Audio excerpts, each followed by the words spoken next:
اللهم صل على محمد وآل محمد. أعوذ بالله من الشيطان الرجيم.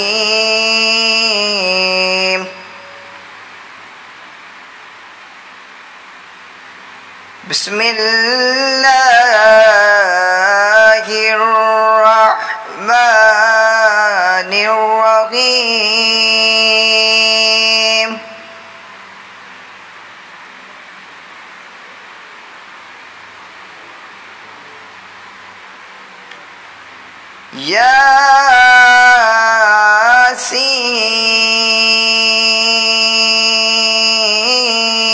ياسين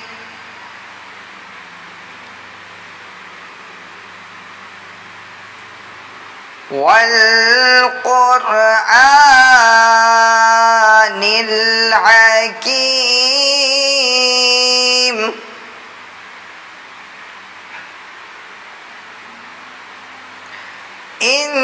إنك لمن المرسلين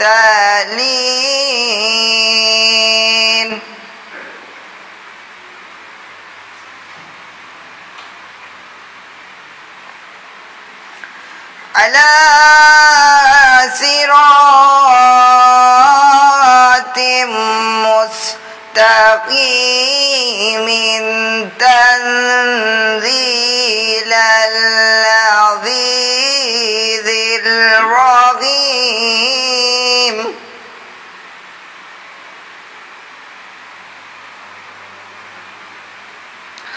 لتنذر قوما ما أنذر آباؤهم فهم غافلون.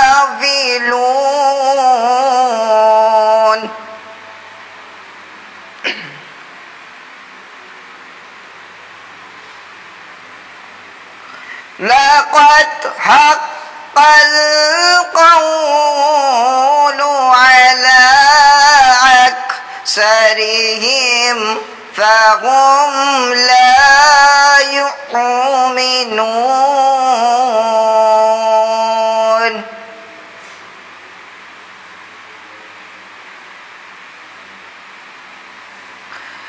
إنا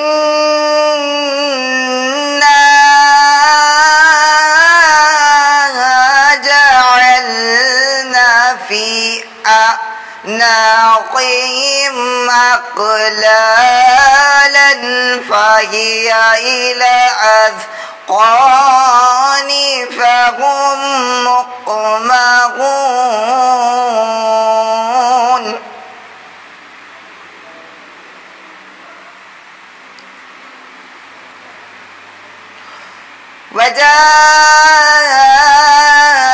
وجعلنا من بين أيديهم سدا ومن خلفهم سدا فأغشيناهم فهم لا يبصرون.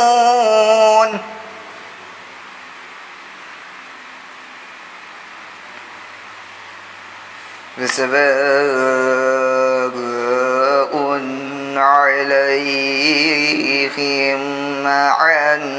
أنذرتهم أم لم تنذرهم لا يؤمنون.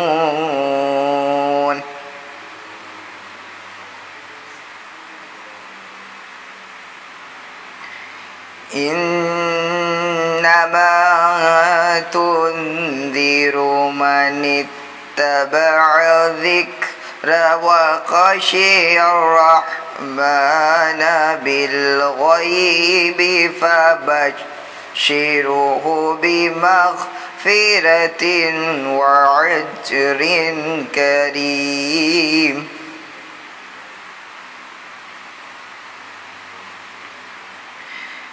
إنا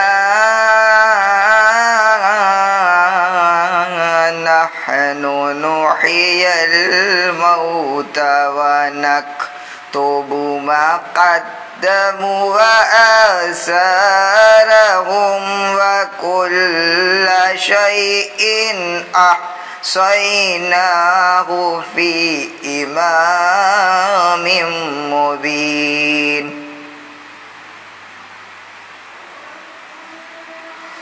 واضرب لهم مثلا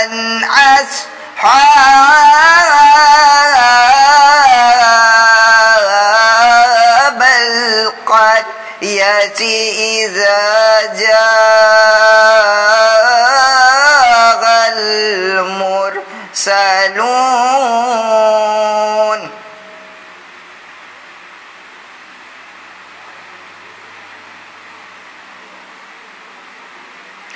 إذ أرسلنا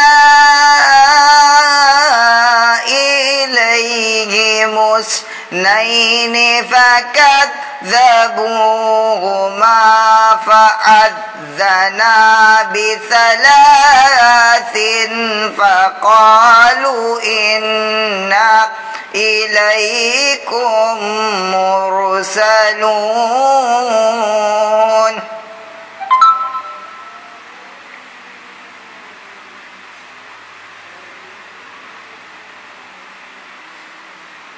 قالوا ما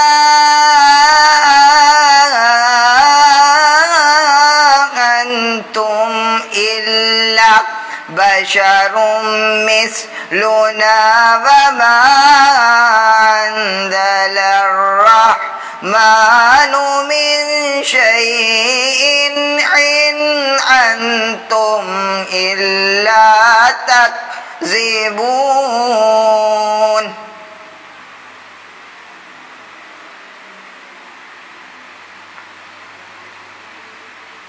قالوا ربنا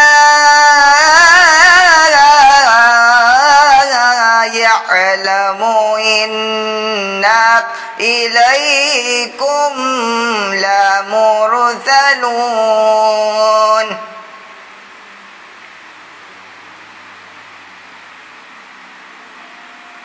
وما علينا إلا البلاغ المبين. صدق الله العلي العظيم وصدق الرسول النبي الكريم وصدق مولانا أمير المؤمنين علي بن أبي طالب. اللهم صل على محمد وآل محمد وعجل فرجهم. حضرات، ایک مرحوم کے اصال ثواب کی مجلس ہے. ہمارا عقیدہ ہے کہ مولا کا چاہنے والا عزادار کبھی مرتا نہیں. اس کی دلیل ہے یہ مجلسیں، یہ ماتم زندہ ہونے کی دلیل ہے. مطلب بطور خاص سنیے گا، پسند آئے تو دعاؤں میں یاد رکھیے گا. پوری توجہ چاہتا ہوں، مطلب بطور خاص سنیے گا. ہم نے مانا منزل جاں سے گزر جانے کے بعد،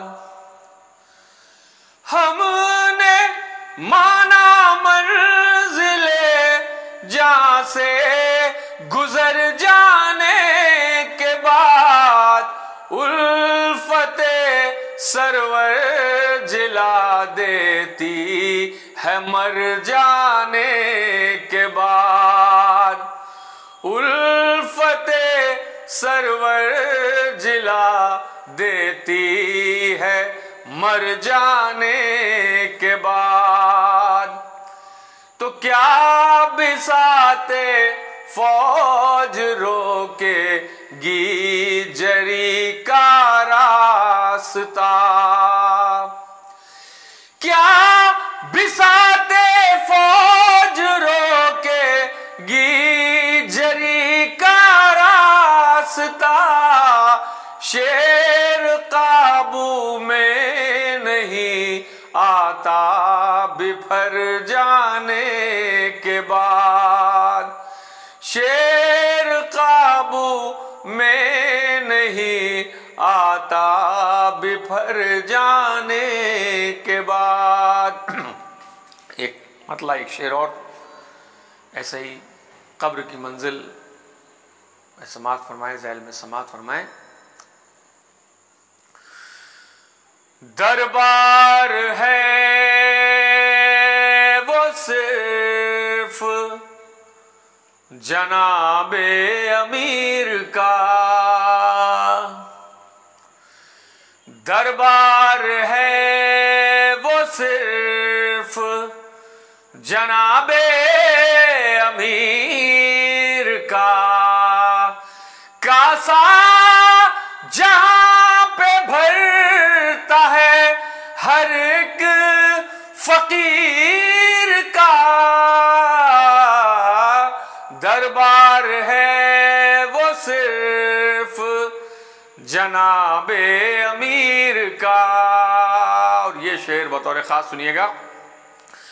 تربت میں اٹھ کے جیسے کہا میں نے یا حسین، تربت میں اٹھ کے جیسے کہا میں نے یا حسین، ماتم کو ہاتھ اٹھ گیا منکر نکیر کا،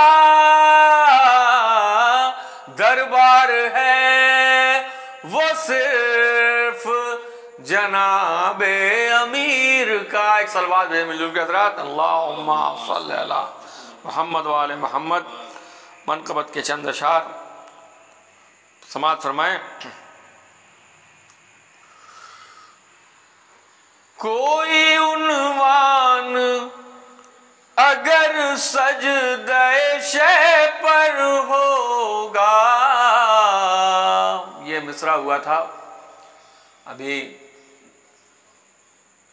کچھ دن پہلے، سلام کا مصرع تھا اور یہ مسالمہ ہوا تھا، اسی کا مصرع تھا، داخل فطرت انسان غم سرور ہوگا۔ چند اشعار سنیے گا اسی مصرے پر۔ کوئی عنوان اگر سجدہ شہ پر ہوگا، اس کا عنوان اذان علی اکبر ہوگا، اس کا عنوان، اس کا آغاز اذان علی اکبر ہوگا۔ کوئی عنوان اگر سجدہ شہ پر ہوگا، اس کا آغاز اذان علی اکبر ہوگا۔ داخلہ خلد میں میرا یہی کہہ کر ہوگا، میں عزادار ہوں یا ماتم سرور ہوگا۔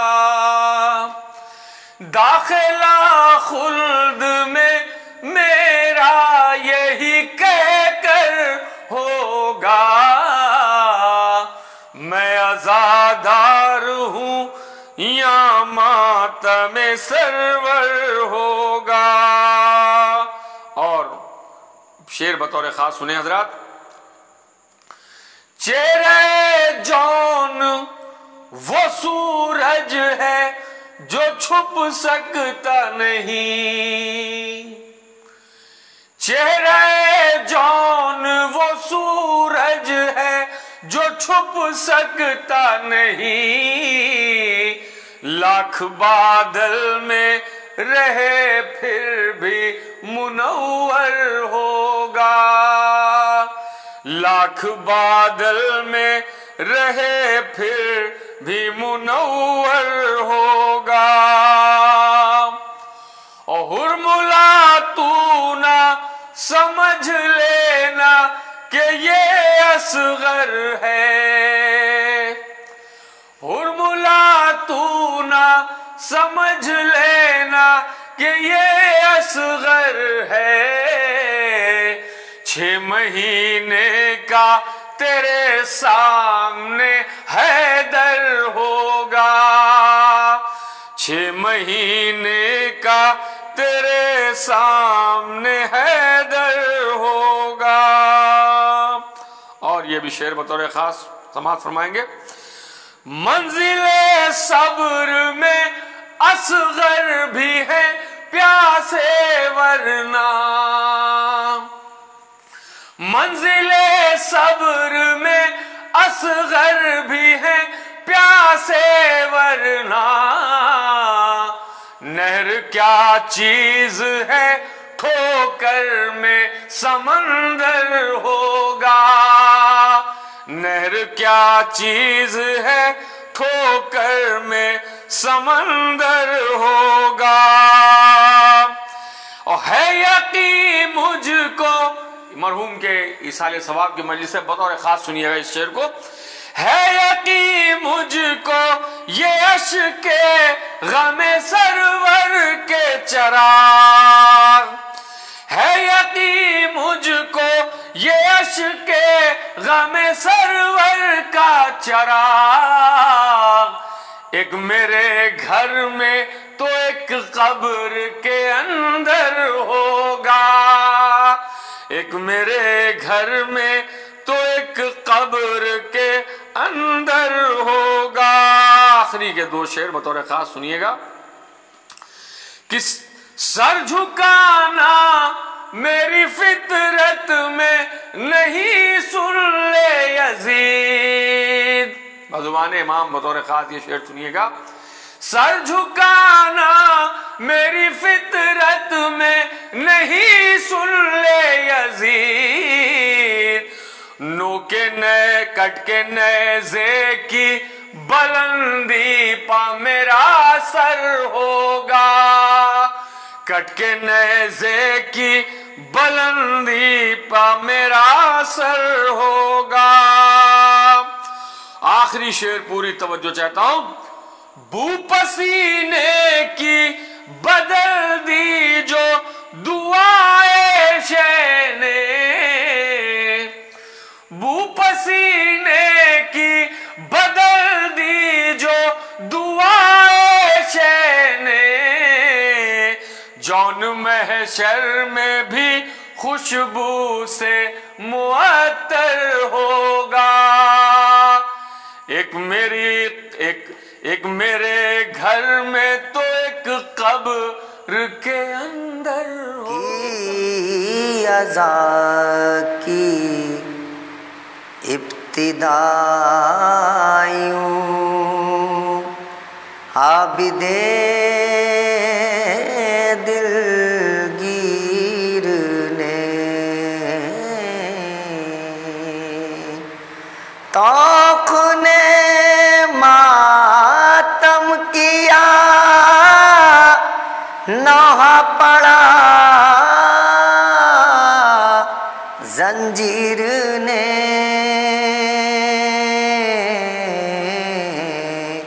کی ازاں کی ابتدا یوں عابد دلگیر نے، رنگ ایسے بھر دیے فنکاری شبیر نے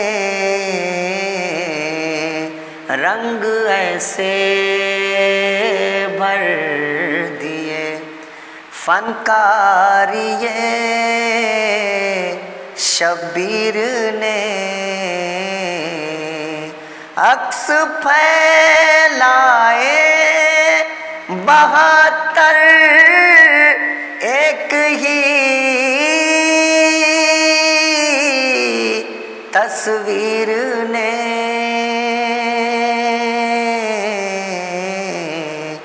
کی ازاں کی ابتدا یوں عابد دلگیر نے، کم سنی نے یوں مکر مسکراہٹ سے کہا، کم سنی نے یوں مکر مسکراہٹ سے کہا، حرملا پر کی ہے لعنت، حرملا کے تیر نے،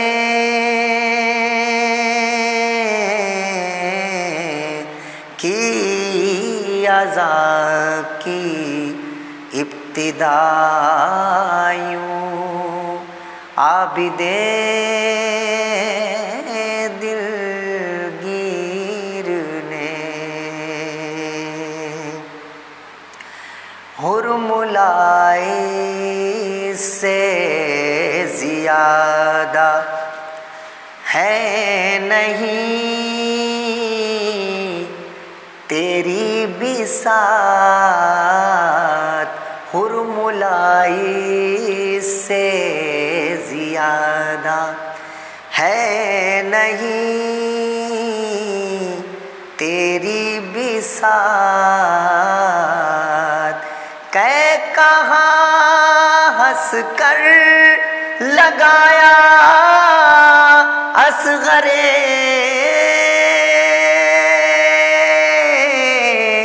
بے شیر نے، کی ازاں کی ابتدا یوں عابد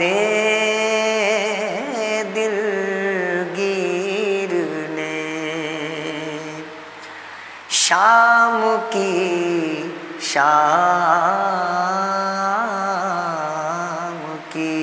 شام کی ظلمات سے کہتا تھا یہ نور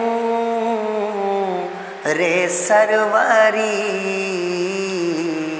شام کی ظلمات سے کہتا تھا یہ نور سروری، شام کی ظلمات سے کہتا تھا یہ نور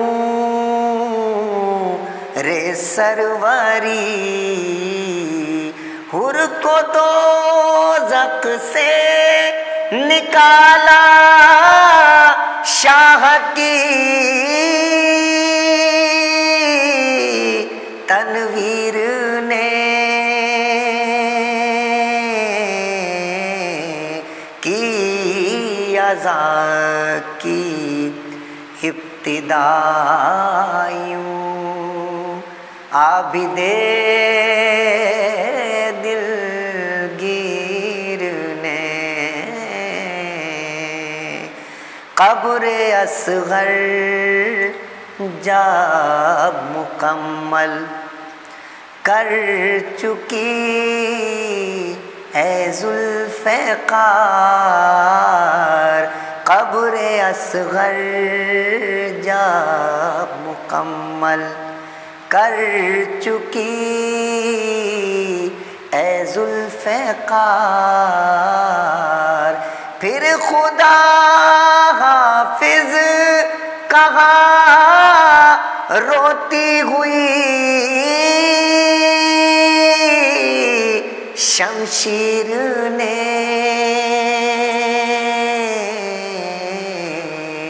کی ازا کی ابتدا عابد دلگیر نے. رحم اللہ من قرأ الفاتحہ.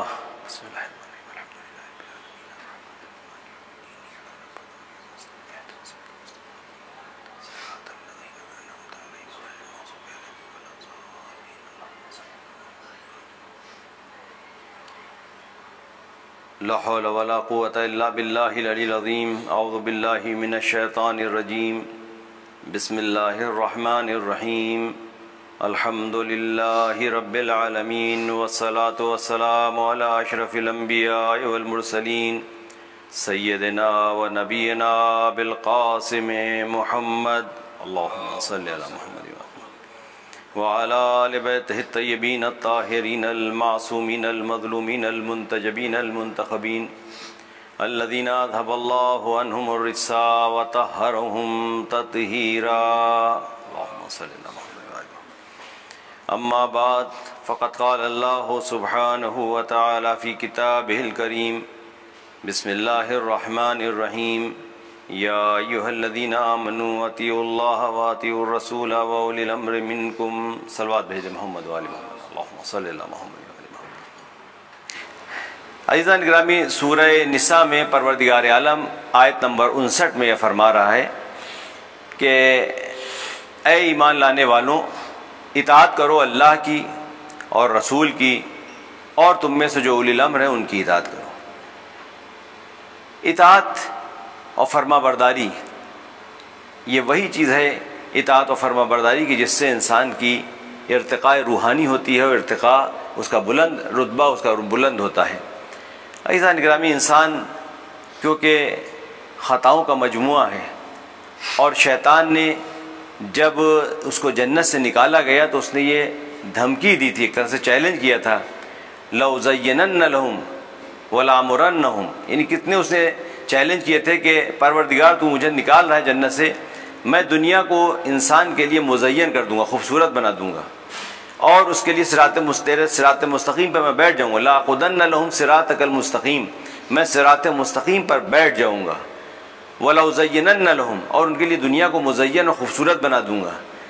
وَلَأَمُرَنَّهُمْ. اور ان کو حکم دوں گا برائی کی طرف رغبت پیدا کروں گا. تو اتنے چیلنجز ہیں انسان کے سامنے، شیطانی چیلنج، کہ شیطان کہہ رہا ہے کہ میں جب دنیا میں جاؤں گا، اللہ تو مجھے نکال رہا ہے جنت سے، لیکن اس آدم کی وجہ سے جو مجھے نکالا ہے، میں اس آدم کو اور آدم کی اولاد کو بہکاتا رہوں گا. خدا نے اس کو مہلت دی، کہا تو بہکاتا رہے گا، لیکن میں بھی اپنی طرف سے اہتمام یہ کروں گا کہ میں اپنے ہادی اور رہنما بھیجوں گا. اور ہادی اور رہنما اس لیے بھیجے تاکہ انسان ان کی اطاعت و فرما برداری کر کے وہ مقام حاصل کر لے کہ جس کے لیے اس کو مسجود ملائکہ قرار دیا گیا تھا. یعنی جب جناب آدم علیہ السلام کی خلقت ہوئی تو پروردگار عالم نے کیا فرمایا تھا؟ اللہ نے فرمایا کہ جب میں آدم کا پتلا بنا لوں، وَلَمَّا سَوَّيْتُهُ وَنَفَخْتُ فِيهِ مِن رُوحِي، اور اس کے اندر اپنی روح پھونک دوں، فَقَعُوا لَهُ سَاجِدِينَ، تو اس کے لیے فوراً سجدے میں چلے جانا.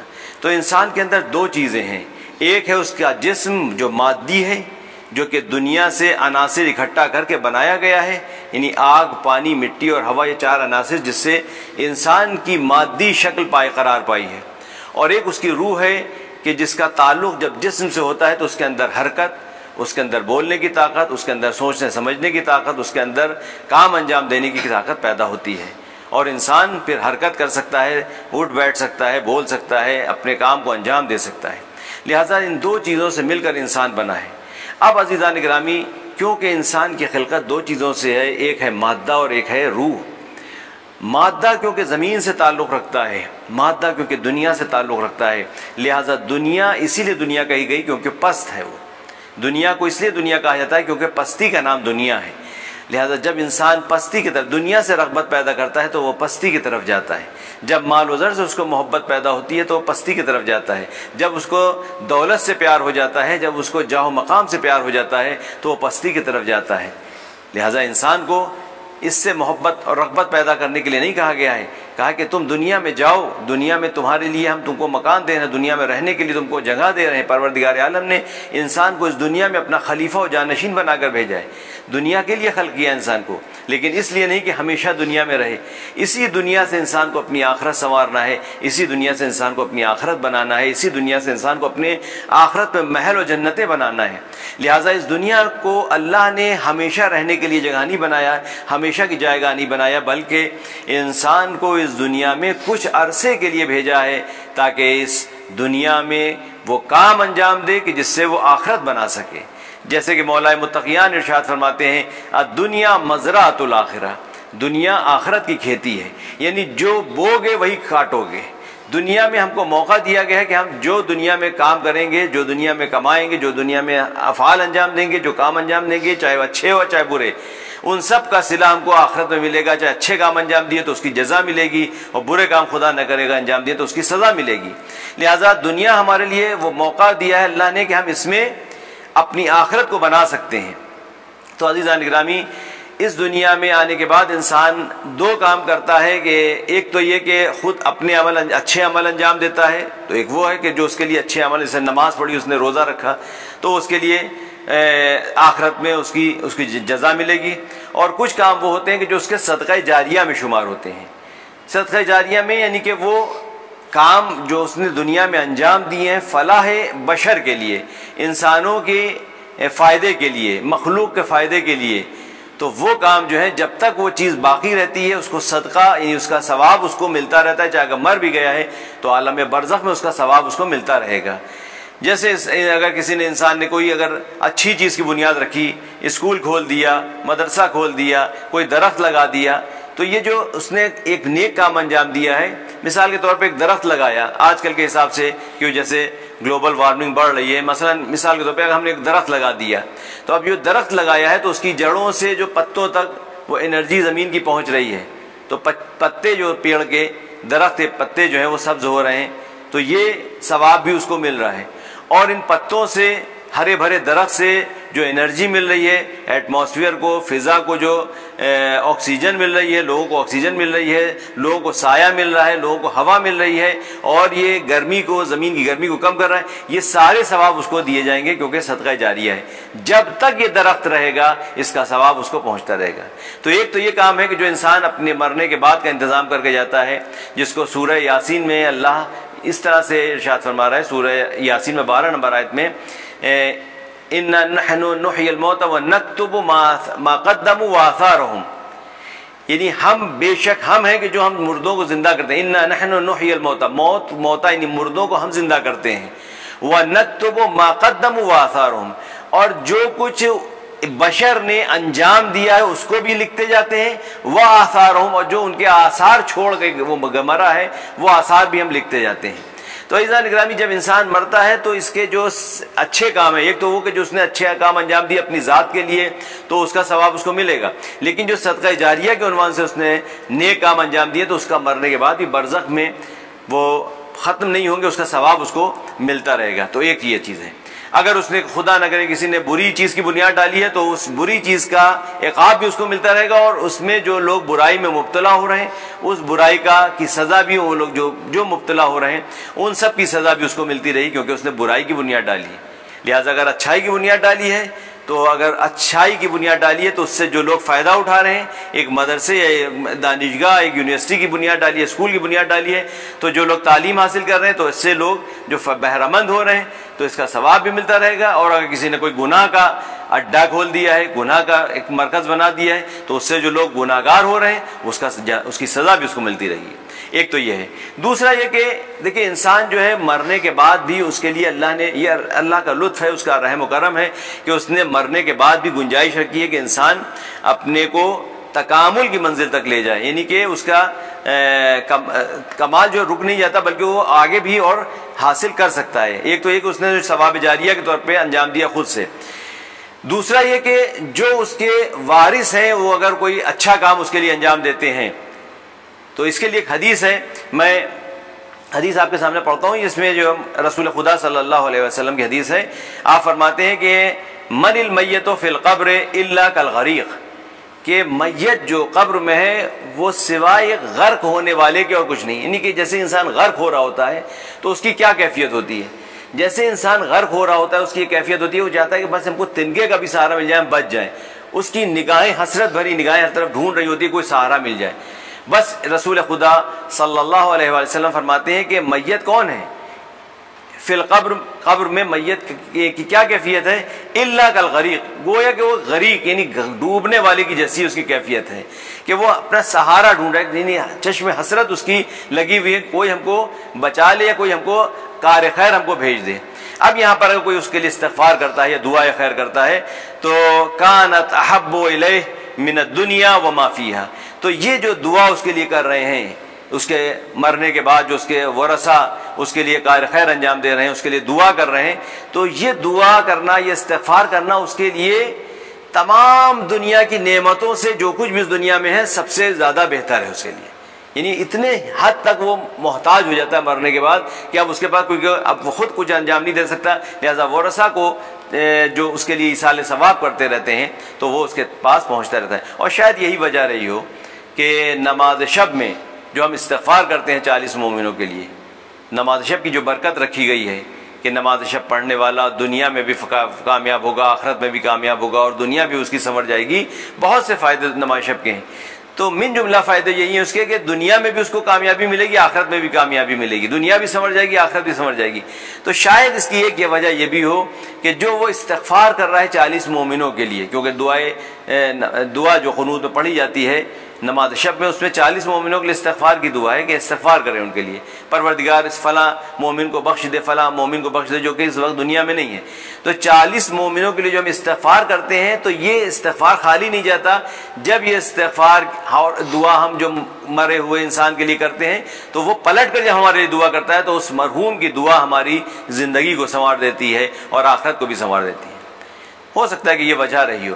تو عزیزان گرامی، تو انسان جو ہے اس دنیا میں گناہ کی طرف مائل ہوتا ہے، شیطان نے دھمکی دے رکھی ہے کہ ہم اس کو گناہ گمراہ کریں گے، لہذا اسی لیے اللہ سبحانہ و تعالیٰ فرماتا ہے کہ ہم نے جب شیطان نے یہ دھمکی دی اور یہ چیلنج کیا کہ ہم بندوں کو بہکائیں گے اور گمراہ کریں گے، تو اللہ نے انتظام یہ کیا کہ اے ایمان لانے والوں، اللہ کی اطاعت کرو، رسول کی اطاعت کرو، اور تم میں سے جو اولی الامر ہیں ان کی اطاعت کرو۔ لہذا اطاعت جو ہے، اطاعت و فرما برداری وہ ہے کہ جو انسان کو گمراہی سے بچاتی ہے اور انسان کو جہنم کی آگ سے بچاتی ہے اور انسان کو انسان بنا دیتی ہے۔ اگر انسان اطاعت و فرما برداری نہ کرے، اللہ کی اطاعت نہ کرے، رسول کی اطاعت نہ کرے، اولی الامر کی اطاعت نہ کرے، تو کیا ہوگا؟ گمراہی میں مبتلا ہو جائے گا، پھر شیطان کی اطاعت کرے گا۔ تو جب شیطان کی اطاعت کرے گا تو ظاہر ہے کہ شیطان ان شیطان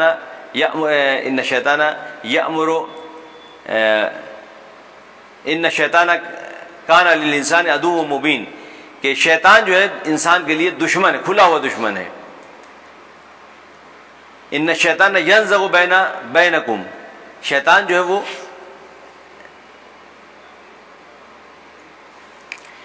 تو شیطان کی اطاعت کرے گا تو شیطان جو ہے اس کو گمراہ کرے گا اور اس کو پستی کی طرف لے جائے گا۔ لہٰذا انسان دو چیزوں میں یا تو اللہ کی اطاعت کرے یا شیطان کی اطاعت کرے۔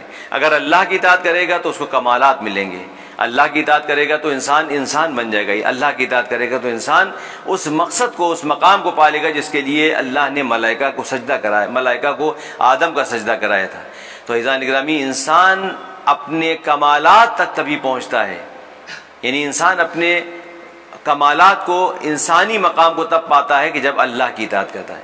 ہر چیز جو ہے وہ اپنے کمال کو تبھی پہنچتی ہے جب وہ اپنے مقصد میں کامیاب ہوتی ہے، جس مقصد سے اس کو خلق کیا گیا ہے، جب اس کے کام آتی ہے تب وہ کامیاب ہوتی ہے۔ اب یہاں پر میں ایک آپ کے سامنے مثال پیش کروں۔ دیکھیں، 4 چیزیں ہیں جو مخلوق خدا جو ہے وہ 4 قسم ہیں۔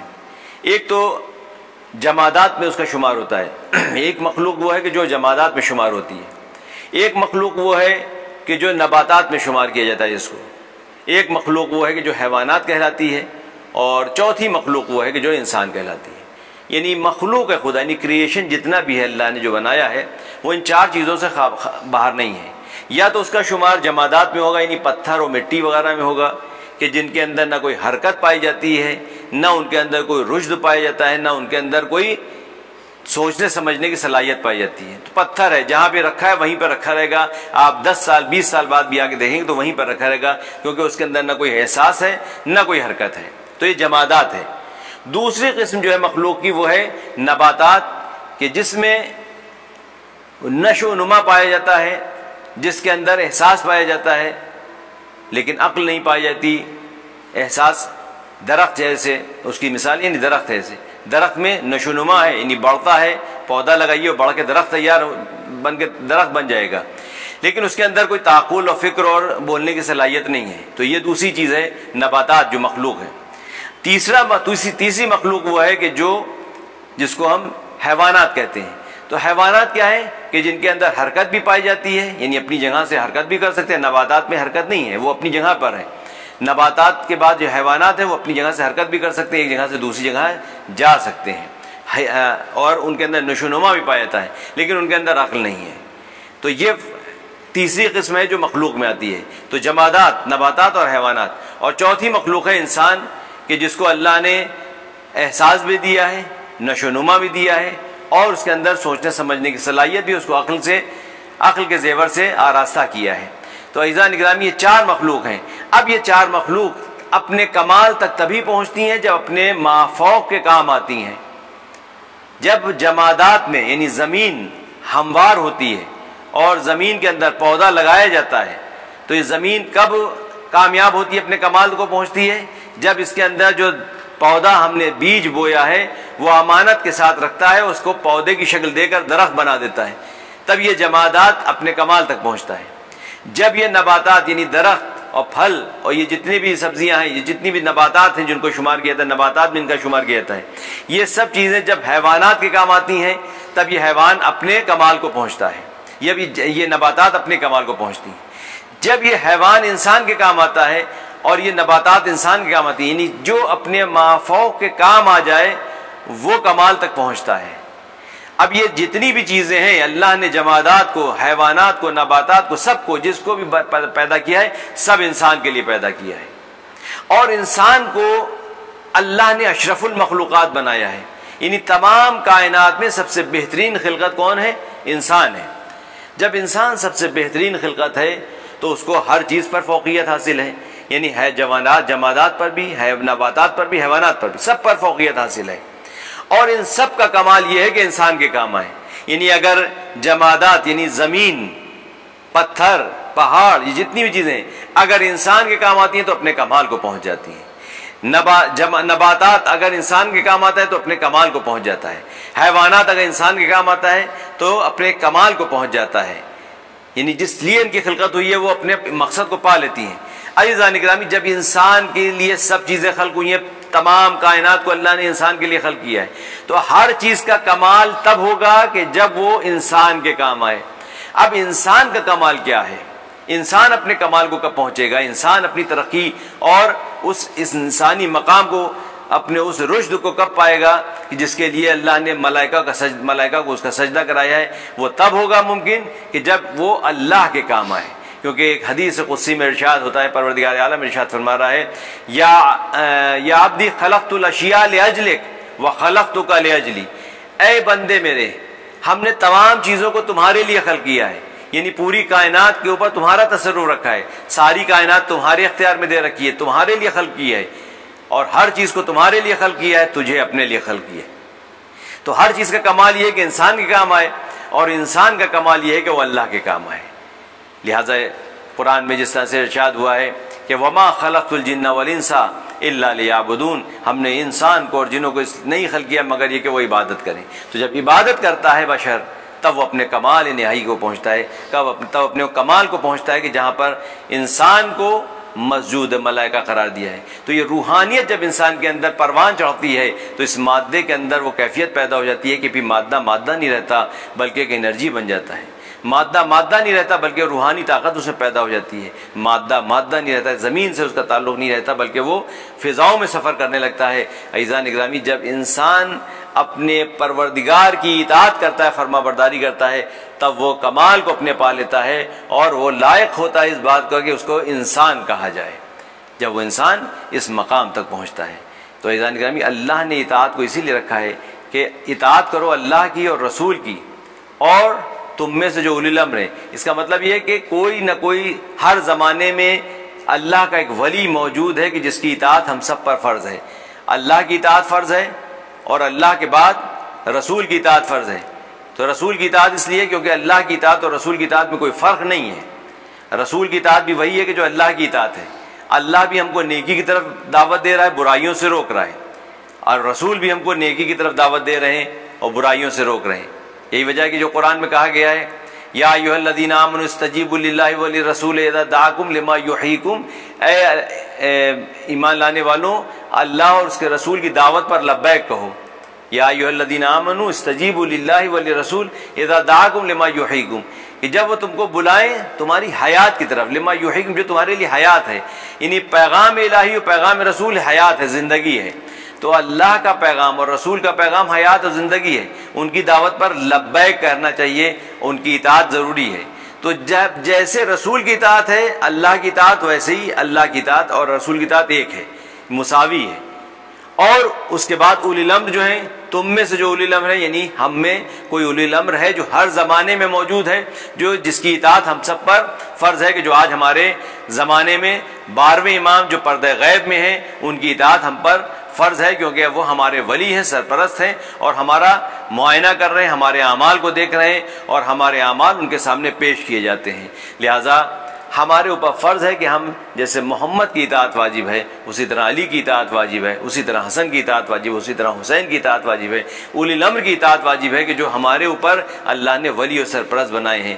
اس اطاعت کی وجہ سے انسان اپنے کمالات کو پا لیتا ہے، اپنی اس بلندی اور اس مقام کو پا لیتا ہے کہ جس کے لیے انسان کو اشرف المخلوقات بنایا گیا ہے۔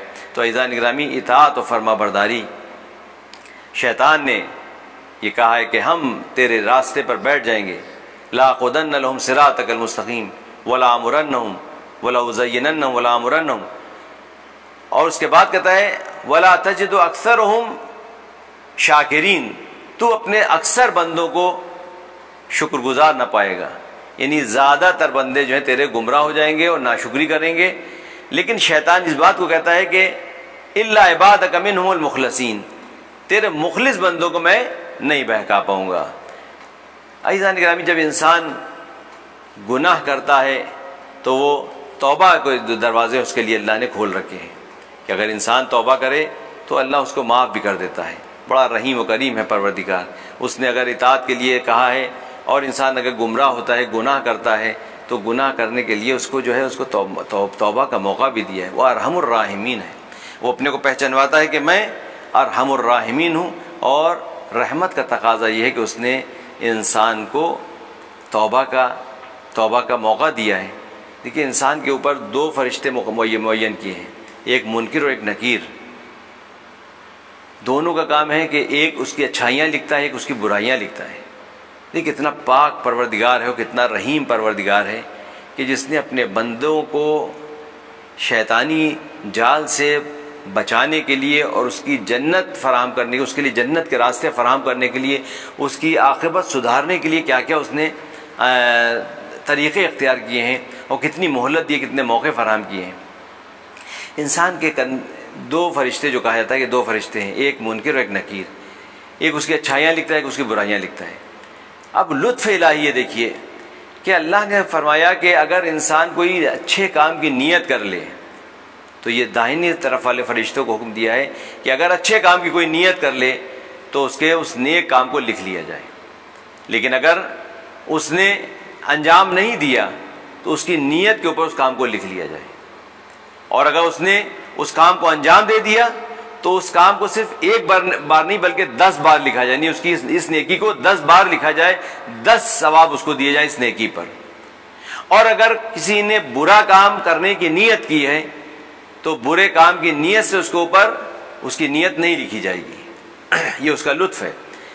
اگر اس نے کوئی گناہ کام انجام دے لیا، جو اس نے نیت کی تھی گناہ کام انجام دے دیا، تب بھی اس کو مہلت دی جائے گی کہ شاید یہ توبہ کر لے۔ اگر وہ توبہ نہیں کرتا ہے مہلت دی جاتی ہے، اگر وہ مہلت کے بعد بھی توبہ نہیں کرتا ہے تب اس کی وہ برائی لکھی جاتی ہے، لیکن وہ برائی صرف ایک برائی لکھی جائے گی، 10 برائیاں نہیں لکھی جائیں گی۔ تو دیکھیے کتنا رحیم ہے وہ، کتنا موقع اس نے دیا ہے بندوں کو۔ امام زین العابدین علیہ السلام کے زمانے کا واقعہ ہے کہ ان کے ایک صحابی تھے ابو بصیر، وہ فرماتے ہیں امام سے وہ کہتے ہیں کہ اے مولا اتنی کنڈیشنز اور اتنے قید و بند کے ساتھ اتنی اللہ نے جو احکام بیان کیے ہیں، اتنی سختیوں کے بعد انسان جنت میں کیسے چلائے گا، ہمیں تعجب ہوتا ہے۔ تو امام فرماتے ہیں کہ اے وزیر تمہارا سوچنے کا نظریہ غلط ہے، ہم آل محمد اس طرح سوچتے ہیں کہ اللہ نے اتنی مہلت دی ہے بندے کو، اتنا رحیم ہے وہ، اتنی مہلت دی ہے، اتنے اس کے لیے موقع فراہم کیے ہیں توبہ کے اور رحمت کے دروازے کھول دیے، اس کے باوجود بھی انسان جہنم میں کیسے چلا جاتا ہے۔ یہ دیکھیے امام کا سوچنے کا نظریہ جو ہے امام نے اس کا بدل دیا، ابو بصیر کا بدل دیا کہ دیکھو اللہ اتنا رحیم و کریم ہے کہ اس نے اپنے بندوں کو جہنم کی آگ سے نکال کر جنت کی طرف لے جانے کے لیے کتنے راستے فراہم کیے۔ لہٰذا اللہ نے ہمیں جو اطاعت کے لیے حکم دیا ہے کہ ہم ان کی اطاعت کریں، تو جب ہم اپنے مافوق کے کام آتے ہیں کہ تب ہم کامیاب ہوں گے۔ جب ہر مخلوق اپنے مافوق کے کام آتی ہے تب وہ کامیاب ہوتی ہے۔ انسان بھی تبھی کامیاب ہوگا کہ جب وہ اپنے معبود کے اطاعت، اپنے معبود کی اطاعت کرتا ہے اور معبود نے جس کا حکم دیا ہے اس کی اطاعت کرتا ہے، یعنی رسول کی اور اولی الامر کی اطاعت کرتا ہے۔ اطاعت اور فرما برداری کر کے انسان اس مقام کو پا سکتا ہے کہ جو کمال ہے انسان کا، جس سے انسان نجات پا سکتا ہے اور جس سے انسان کامیاب ہو سکتا ہے۔ عزیزان گرامی، انسان اس دنیا میں آیا ہے تو کامیابی کے لیے۔ انسان اس دنیا سے چلا جائے گا، چند سال کے لیے دنیا میں آئے ہیں اور اس دنیا میں رہ کر ہم کو عمل انجام دینا ہے کہ جو ہمارے آخرت کے کام آئے۔ اور بہترین عمل کیا ہے؟ ان خیر الزاد التقوی، کہ بہترین جو زاد راہ ہے وہ تقوی ہے اور پرہیزگاری ہے۔ اگر انسان تقوی اور پرہیزگاری اختیار کرتا ہے تو وہ انسان کامیاب ہو جائے گا اور آخرت کے درجات کو پا لے گا، دنیا بھی کامیاب ہوگی اور آخرت بھی کامیاب ہوگی۔ لہٰذا اطاعت و فرما برداری اسی لیے رکھی کہ ہم انسان چاہے جتنی ترقی کر لے، علمی ترقی کر سکتا ہے، لیکن علمی ترقی کے ساتھ ساتھ اس کے اندر اس کو روحانی ڈائریکشن دینے کے لیے، روح کو پروان چڑھانے کے لیے کوئی ایسے ہادی کی ضرورت ہے کہ جو اس کی روح کی تربیت کر سکے۔ انسان علم کے ذریعے سے اپنے کو بلند کر سکتا ہے، علم کے ذریعے سے انسان ترقی کر سکتا ہے، دنیاوی ترقی کر سکتا ہے، آسمانوں کی سیر کر سکتا ہے، لیکن تہذیب نفس اور پاکیزگی اور روحانی ترقی تبھی کر سکتا ہے کہ جب اس کے لیے روحانی رہنما موجود ہوں۔ لہٰذا پروردگار عالم نے انتظام یہ کیا کہ اپنے ان بندوں کو جن کے لیے ملائکہ نے اعتراض کیا تھا کہ اتجعل فیہا من یفسد فیہا، کہ اے پروردگار تو دنیا میں اس کو بھیج رہا ہے کہ جو فساد برپا کرے گا، خونریزی کرے گا، کیونکہ ان کی نگاہ، ملائکہ کی نگاہ اس مادے کے اوپر تھی کہ جس سے انسان کی خلقت ہو رہی ہے، اور ظاہر ہے کہ وہ مادہ دنیا سے لیا گیا تھا، زمین سے لیا گیا تھا، تو اس کے اندر وہ پستیاں پائی جاتی تھیں۔ تو ملائکہ کا اعتراض صحیح تھا کہ پروردگار تو ایسے کو اپنا جانشین بنا رہا ہے کہ جو فساد برپا کرے گا، خونریزی کرے گا۔ وَنَحْنُ نُسَبِّحُ بِحَمْدِكَ وَنُقَدِّسُ لَكَ، اور ہم تیری حمد کے ساتھ تسبیح کرتے ہیں اور تیری تقدیس کرتے ہیں۔ تو ملائکہ کو اللہ نے جواب کیا دیا؟ انی اعلم ما لا تعلمون، جو میں جانتا ہوں وہ تم نہیں جانتے۔ یعنی ملائکہ اس مادے کو، اس میٹیریل کو دیکھ رہے تھے کہ جس عناصر سے انسان بن رہا ہے۔ ان کا کہنا بھی صحیح تھا کہ اس مادے میں اتنی طاقت نہیں ہے کہ وہ اللہ کا جانشین بن سکے، لیکن اللہ نے اپنے جانشین کو روحانیت سے آراستہ کیا ہے، اور یہ روح جب ترقی کرتی ہے تو اس مادے کے اندر وہ طاقت پیدا ہو جاتی ہے کہ یہ جسم کے ساتھ ساتھ پوری کائنات کا دورہ کر کے آ جاتی ہے اور بستر کی گرمی برقرار رہتی ہے اور دروازے کی کنڈی ہلتی رہتی ہے۔ تو یہ مادے کی ترقی ہے روح کی وجہ سے۔ روح جب ترقی کرتی ہے، روحانیت جب انسان کی پروان چڑھتی ہے، تو انسان یہ مادے کو اتنا بلند کر دیتا ہے، جیسے آج رسول خدا صلی اللہ علیہ وسلم کے مناسبت سے آج کے ایام چل رہے ہیں، یہ جو ہفتہ وحدت بھی کہلاتے ہیں، اور اس میں رسول خدا کی ولادت کا جشن منایا جاتا ہے۔ تو رسول خدا کون تھے؟ اس کے لیے شاعر کہتا ہے کہ نور کے پتلے تجھے کیا خاک سے نسبت، احسان تیرا ہے جو زمیں پر اتر آیا۔ یہ واقعہ نور کے پتلے تھے، نور تھے، یہ مادی پیکر میں آئے انسان کو ترقی دینے کے لیے، انسان کے اندر روحانیت کو پروان چڑھانے کے لیے۔ اگر انسان ان کی پیروی کرے، اطاعت کرے، تو اس کے اندر جو روحانیت ہے وہ پروان چڑھے گی، انسان کے اندر وہ روحانی ترقی ہوگی کہ جب انسان پھر وہ پست نہیں رہے گا، بلکہ کبھی بوذر بن جائے گا، مقداد بن جائے گا، سلمان بن جائے گا۔ یہ وہ لوگ تھے کہ جنہوں نے پیروی کی، رسول کی پیروی کر کے کوئی 8 درجے کے ایمان پر پہنچا، کوئی 9 درجے کے ایمان پر پہنچا، کوئی 10 درجے کے ایمان پر پہنچا۔ تو یہ پیروی و اطاعت و فرما برداری ہے کہ جو انسان کو ترقی دے رہی ہے۔ اور امیر المومنین وہ ہیں کہ جنہوں نے ایسی اطاعت و فرما برداری کی، رسول کے زمانے میں آپ نے کوئی ایک حرف بھی نہیں بولا، کوئی خطبہ نہیں دیا۔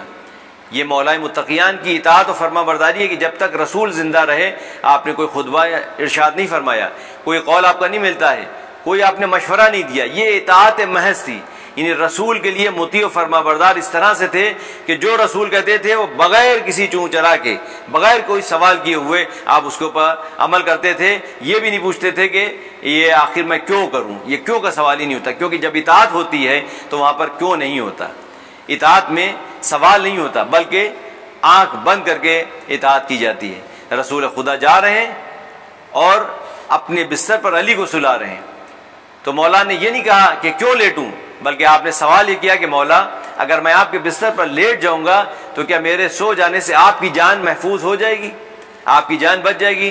تو رسول خدا نے فرمایا ہاں بے شک میری جان محفوظ رہے گی۔ تو مولا نے یہ کوئی سوال نہیں کیا کہ میں کیوں لیٹ جاؤں آپ کے بستر پر، بلکہ آپ نے سوال یہ کیا کہ میرے لیٹنے سے، میرے سو جانے سے آپ کی جان محفوظ رہے گی، لہذا رسول کے بستر پر سو گئے اور کوئی سوال نہیں کیا۔ یہ ہے اطاعت امیر المومنین۔ عزیزان گرامی، اطاعت کے معنی یہ ہوتے ہیں کہ جب مولا کہہ رہا ہے تو اس کو ماننا اور بغیر کوئی سوال کیے ہوئے۔ تو امیر المومنین کی حیات میں ہم دیکھتے ہیں کہ جب تک رسول خدا زندہ رہے آپ نے کوئی خطبہ ارشاد نہیں فرمایا، کوئی مشورہ نہیں، اور جب رسول خدا اس دنیا سے گئے تب آپ کو نہج البلاغہ اور یہ دعاؤں، یہ نہج البلاغہ میں خطبے اور ان کے خطوط آپ کو ملیں گے جو آپ نے بعد میں لکھے ہیں، جو خطبے آپ نے بعد میں ارشاد فرمائے۔ تو عزیزان گرامی، اطاعت کے معنی ہوتے ہیں کہ بغیر کوئی سوال کیے ہوئے ہم اس کی اطاعت کریں کہ جس کی اطاعت ہم پر فرض ہے۔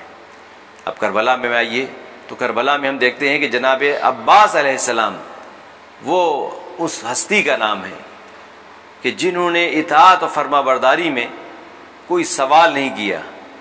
خیمے اگر لگائے گئے، 2 محرم کو ایک قافلہ کربلا پہنچا ہے، تو کربلا پہنچنے کے بعد آپ جب خیمے لگائے گئے اور ادھر سے پسر سعد کا لشکر آتا ہے اور آ کر کہتا ہے کہ ترائی سے خیموں کو ہٹا لیا جائے، تو امام مظلوم کربلا نے جب جناب عباس سے کہا کہ خیمے ہٹائے جائیں تو کوئی سوال نہیں کیا۔ وہی عباس کے جنہوں نے خیمے نصب کیے تھے اپنے ہاتھوں سے خیموں کو ہٹا رہے ہیں۔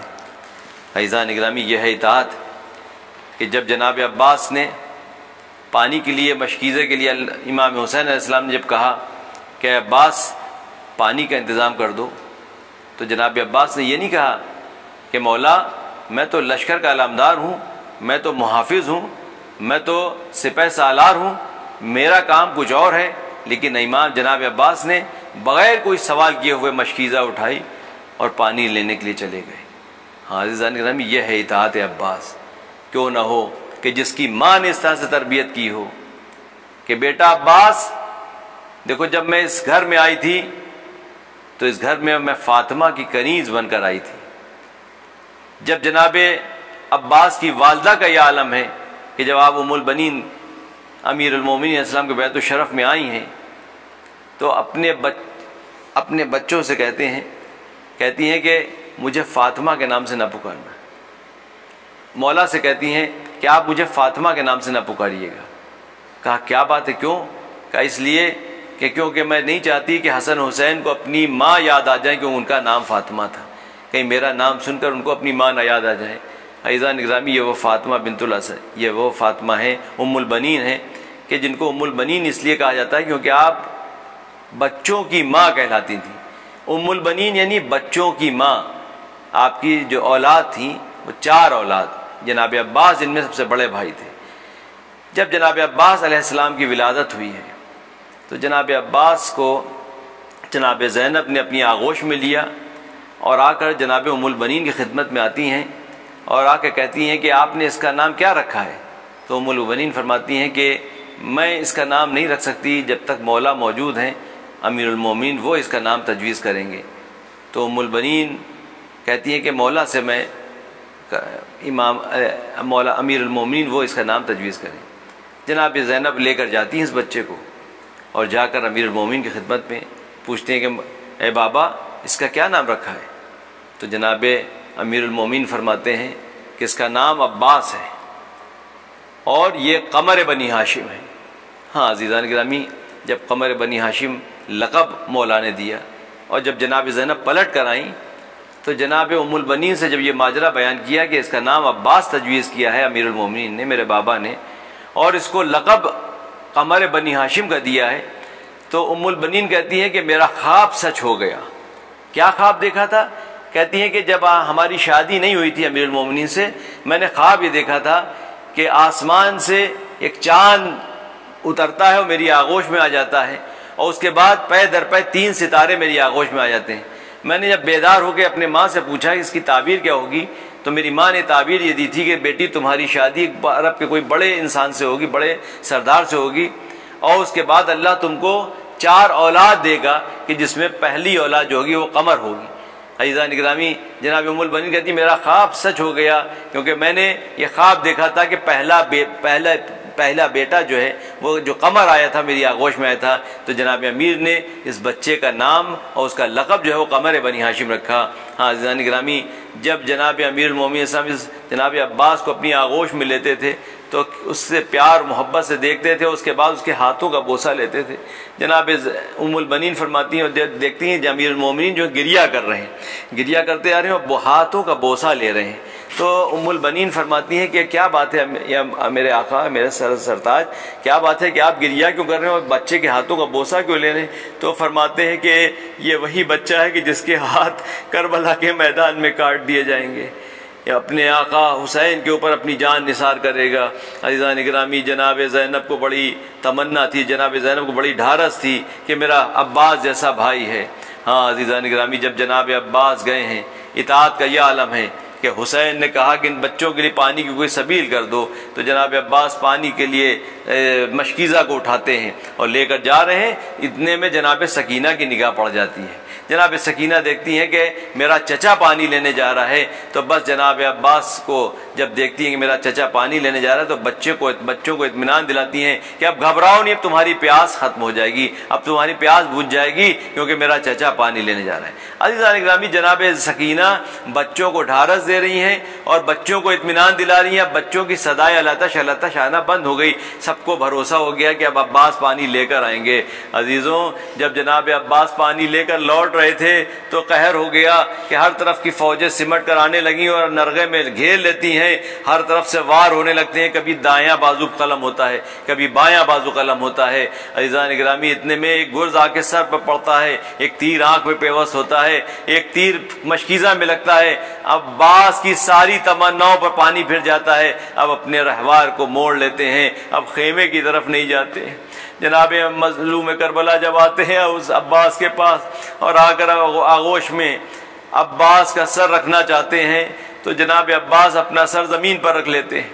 ایک بار پھر اپنے آغوش میں امام حسین نے عباس کے سر کو رکھا، پھر عباس نے اپنے سر کو زمین پر رکھ دیا۔ عزیزان گرامی، 3 مرتبہ جب یہ ہوا تو جناب امام مظلوم کربلا پوچھتے ہیں عباس کیا بات ہے، میں تمہارے سر کو اپنی آغوش میں رکھتا ہوں اور تم اپنا سر زمین پر کیوں رکھ لیتے ہو؟ تو جناب عباس فرماتے ہیں کہ آقا ابھی تو ہم آپ کے اوپر اپنے آپ کے زانو پر اپنا سر رکھ دیں گے، لیکن ابھی جب آپ زخمی ہو کر زمین پر تشریف لائیں گے تو کون ہوگا کہ جو آپ کے سر کو اپنی زانو پر رکھے؟ عزیزان گرامی، یہ عباس ہیں کہ جو ایک قدم اب حسین کے آگے نہیں بڑھنا چاہتے۔ عزیزان گرامی، پوری زندگی عباس نے اطاعت اور فرما برداری اس طرح سے حسین کی کہ کبھی بھی اپنے آقا کو بھائی نہیں کہا اور ہمیشہ اپنے کو غلام سمجھا، کیونکہ ماں کی تربیت یہ تھی کہ بیٹا اپنے کو کبھی بھائی نہ کرنا، ہمیشہ اپنے کو غلام سمجھنا، کبھی آگے نہ بڑھنا حسین کے۔ عزیزان گرامی، ایک وقت کا واقعہ ہے کہ جب ایران کے کچھ بادشاہوں کا وقت، جو اس زمانے میں جو صفوی دور تھا، تو صفوی دور میں ان لوگوں نے بادشاہوں نے صفوی بادشاہوں نے چاہا کہ امام حسین علیہ السلام کے اور جناب عباس علیہ السلام کے روضے کے اوپر سونے کے پتھر چڑھا دیے جائیں، سونا ان کے گنبد کو سنہرا کر دیا جائے، لہٰذا اس کے اوپر سونے کے پتھر چڑھائے جا رہے تھے۔ تو وہاں پر ایک خادم بیان کرتا ہے اس واقعے کو کہ جناب عباس کے روضے پر یہ جب وہ سونے کے پتھر چڑھا رہے تھے، سنہرا کر رہے تھے اس گنبد کو اور اس کے اوپر سونا منڈ رہے تھے، تو کہتے ہیں کہ جتنے بھی مستری تھے وہ جتنی کوشش کرتے تھے کہ اس کے اوپر سونا چڑھا دیں، وہ پتھر جو تھا اس کا چڑھ نہیں پاتا تھا، وہ گر جاتا تھا۔ آخر کار جب اتنے عاجز ہو گئے تو وہاں پر لوگوں سے پوچھا، علماء سے دریافت کیا کہ واقعہ کیا ہے، ماجرا کیا ہے کہ ہم جب بھی چاہتے ہیں کہ عباس کے روضے پر سونا چڑھائیں، لیکن سونا ہم جب بھی چپکاتے ہیں اس کے اوپر وہ چپکتا نہیں ہے، اس کے اوپر لگتا نہیں ہے اور نیچے گر جاتا ہے۔ تو کہتے ہیں کہ کیا تم عباس کے روضے پہ سونا چڑھا رہے ہو؟ کہیں ایسا تو نہیں ہے کہ حسین کے روضے سے پہلے تم عباس کے روضے پہ سونا چڑھا رہے ہو؟ وہ کہتے ہیں ہاں، ہم پہلے عباس کے روضے پہ سونا چڑھا رہے تھے۔ کہ یہی وجہ ہے، کیسے ممکن ہے کہ جو عباس اپنی زندگی میں کبھی آگے قدم نہ بڑھایا ہو حسین کے، آج شہادت کے بعد بھی عباس کا یہ عالم ہے کہ وہ نہیں چاہتے کہ حسین کے روضے کے گنبد پہ سونا نہ چڑھایا جائے، میرے روضے پہ پہلے چڑھا دیا جائے۔ عزیزان گرامی، یہی اطاعت و فرما برداری تھی کہ جناب عباس نے کربلا میں دکھائی ہے کہ اطاعت کرنا ہے تو اس طرح سے اپنے مولا کی اطاعت کرو کہ جس طرح سے عباس نے کی۔ عباس نے کہا کہ اے آقا، میری یہ وصیت ہے کہ میرے جنازے کو خیمے میں نہ لے جائیے گا کیونکہ مجھے اپنی بھتیجی سے شرم آتی ہے، میں نے وعدہ کیا تھا کہ میں پانی لے کر آؤں گا۔ ارے سکینہ ان بچوں کو ڈھارس دے رہی تھی، جناب سکینہ نے جب دیکھا کہ عباس کے کٹے ہوئے بازو آ رہے ہیں، عباس نہیں آئے، ان کا علم آ رہا ہے، تو تسلی دینے والی سکینہ اب بچوں کو کس طرح سے ڈھارس دے، جو ایک سہارا تھا عباس کا وہ بھی اب نہیں رہا۔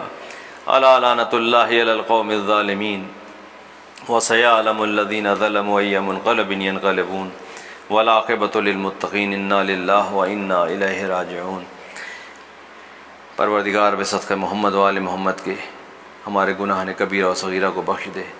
پروردگار ہمیں اپنے پروردگار ہم کو مطیع و فرما بردار بندوں میں شمار کر، ہمارا معبود امام زمانہ کے ظہور میں تعجیل عطا کر، ہم سب کو امام کے انصار و اعوان میں قرار دے۔ آپ حضرات ایک بار سورہ حمد و 3 بار سورہ توحید کی تلاوت کر کے مرحوم محمد احسان ابن اعجاز حسین صاحب کی روح کو اظہار کر دیا۔ بسم اللہ الرحمن الرحیم۔ السلام علیکہ یا ابا عبداللہ، السلام علیکہ یا ابن امیر المؤمنین ولی اللہ، السلام علیکہ یا ابن فاطمہ الزہراء سیدۃ نساء العالمین، السلام علیکہ یا امام حسن مجتبی، السلام علی الحسین وعلی علی ابن الحسین وعلی اولاد الحسین وعلی اصحاب الحسین، خصوصا سیدی مولائی آقا ابو الفضل عباسی ابن امیر المؤمنین، السلام علیکہ یا سفیر امام حسین حضرت مسلم ابن عقیل، السلام علیکہ یا جميع شہداء کربلا وابن اسیران کربلا ورحمۃ اللہ وبرکاتہ، السلام علیکہ مولا یا غریب الغرباء، السلام علیکہ یا معین الضعفاء والفقراء، السلام علیکہ یا شمس الشمود، السلام علیکہ یا عنیس النفوس، السلام علیکہ یا ایھا المدفون لم یعذتون، السلام علیکہ یا مغیث الشیعۃ دوار فی یوم الجزاء، السلام علیکہ یا سلطان العرب والعجم، السلام علیکہ یا ابا الحسن یا علی ابن موسیٰ الرضا روی جسم لک الفدا ورحمۃ اللہ وبرکاتہ، السلام علیکہ مولا یا صاحب العصر والزمان، الامان الامان الامان من فتنة الزمان، السلام علیکہ یا مظہر الایمان، السلام علیکہ یا کعبۃ الایمان، السلام علیکہ یا شریک القرآن، السلام علیکہ یا امام زمان حاضر اللہ تعالی فرجک وصال اللہ تعالی مخرجک و ظہورک، السلام علیکم ورحمۃ اللہ